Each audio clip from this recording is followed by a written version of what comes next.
committee has become even more organized and is expanding the offerings to the membership. And now with the introduction of today's speaker, Paul Berger.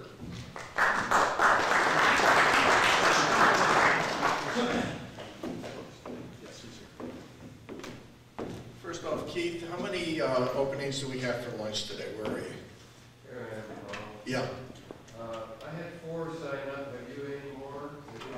Okay, so we probably have room for 4 more, together with our Wyndham friends who may want to join us. So anybody who has an interest after Kai finishes her talk, would you please come forward and we'll put you on the list. Let me introduce now Kai Falkenberg. Kai's a graduate of Dartmouth College and Columbia Law School. After law school, she clerked for a judge on the DC Court of Appeals, and before joining Forbes, she practiced law at Wachtell Lipton, one of New York's most prestigious law firms. At Forbes, Kai is she is the editorial counsel, where she's responsible for all legal matters relating to the editorial content of Forbes print and online publications. She frequently provides advice on issues concerning libel, privacy, copyright, and news gathering, as well as transnational legal issues and litigation. She also writes on legal issues for Forbes and appears on the Forbes on Fox TV program on Fox News. So today, Kai is going to talk about entrepreneurial journalism and the reinvention, is that correct? Yeah. Of Forbes. Kai Falkenberg.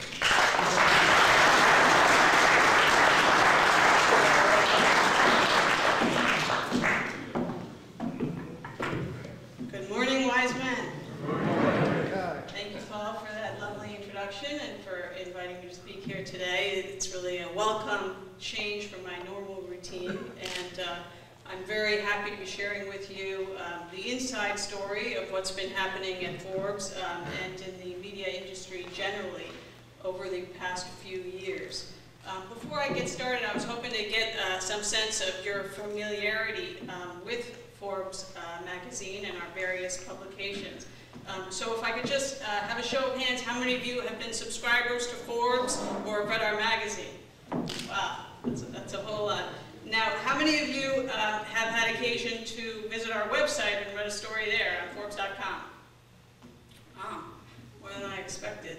One of the things that we're pretty well known for, and I'm interested to hear if you've heard of it, is the Forbes 400 list. That's our annual list of richest Americans. It comes out in the fall.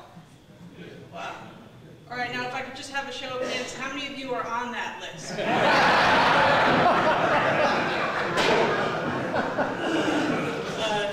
I'm just kidding, but actually we're always trying to improve our list, so if you do know of somebody that should be on that list but isn't, see me afterwards. So it sounds like you all are pretty familiar with Forbes, but let me give you a little background anyway.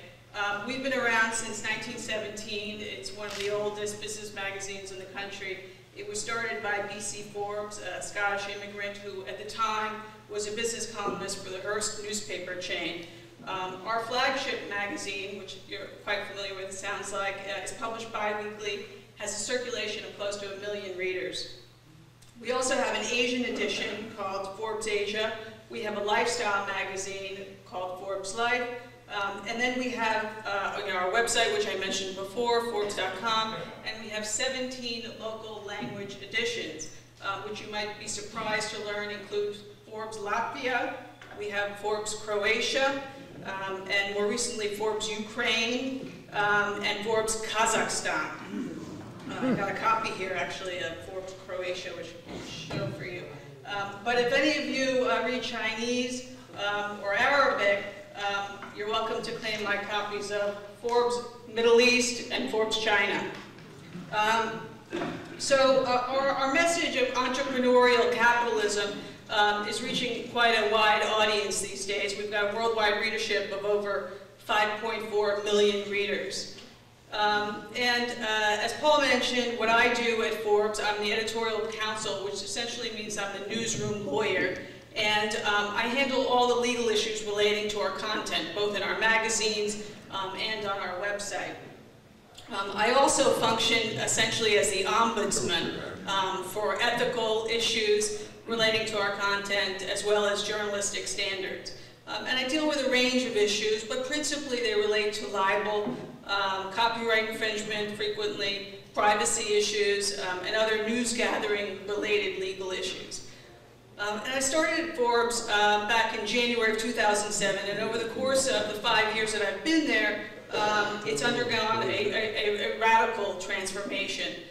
The business model has changed drastically, and the leadership of the company has changed as well. It's still privately held by the Forbes family, but they have relinquished the day-to-day management to an outside person in the last year. And on the editorial side, the management has undergone a tremendous shift in strategy and leadership as well.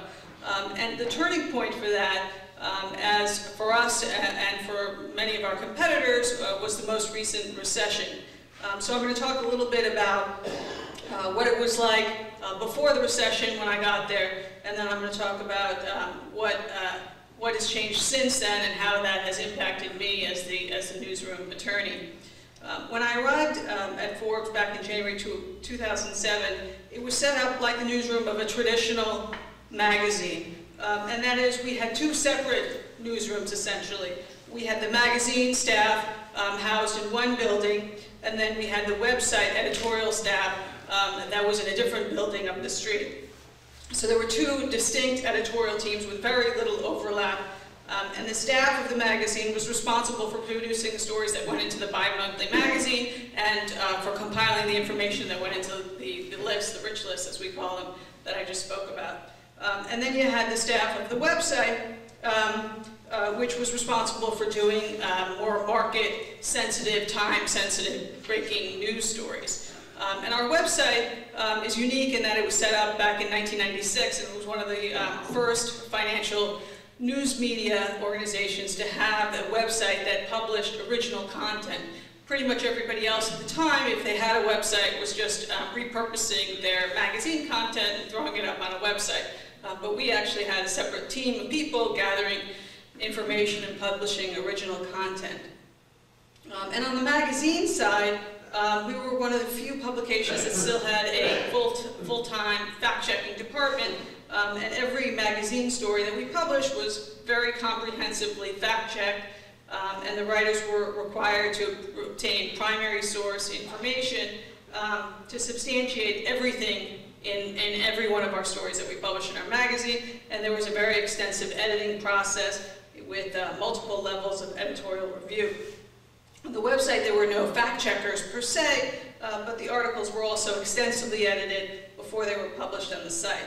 So my job back in 2007, 2008 was a lot easier than it is today, and that's because there were many layers of review to catch mistakes and avoid any legal problems before the information got published.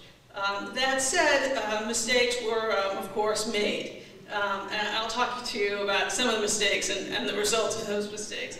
Shortly after I started at Forbes, we published the Forbes 400 list, and we included an entry for a billionaire named Ruth Parasol. And Ms. Parasol made her fortune from businesses that were a little bit controversial, namely the internet porn business and online poker.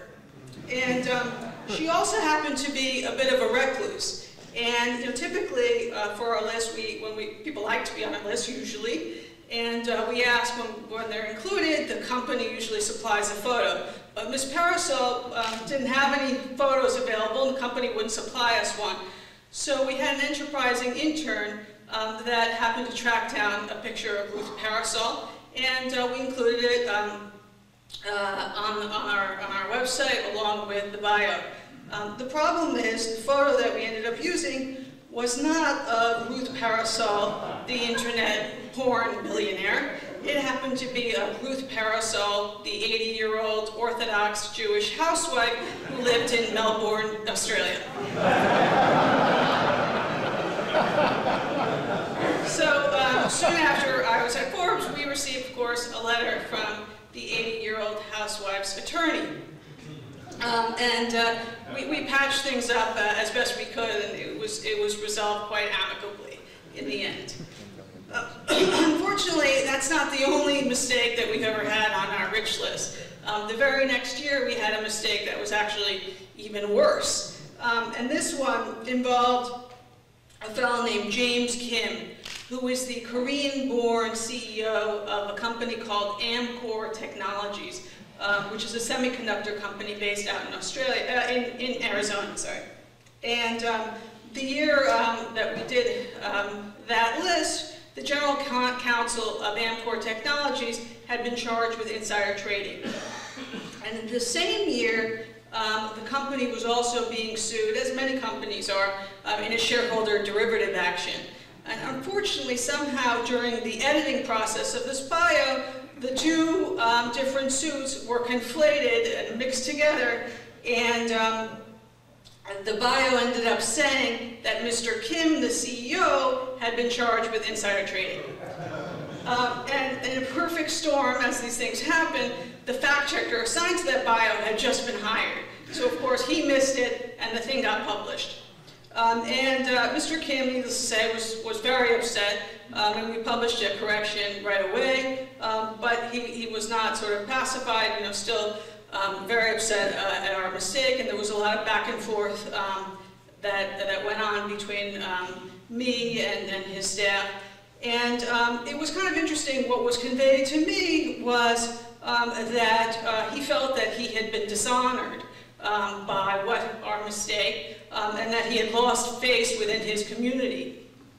And so we sort of brainstormed on what would be an appropriate resolution or for this particular mistake, and what we resolved to do, which ended up being quite satisfactory in the end, is we had a personal apology written from the head of our company to him, the head of his company. And that was a way that we ended up amicably resolving that particular mistake.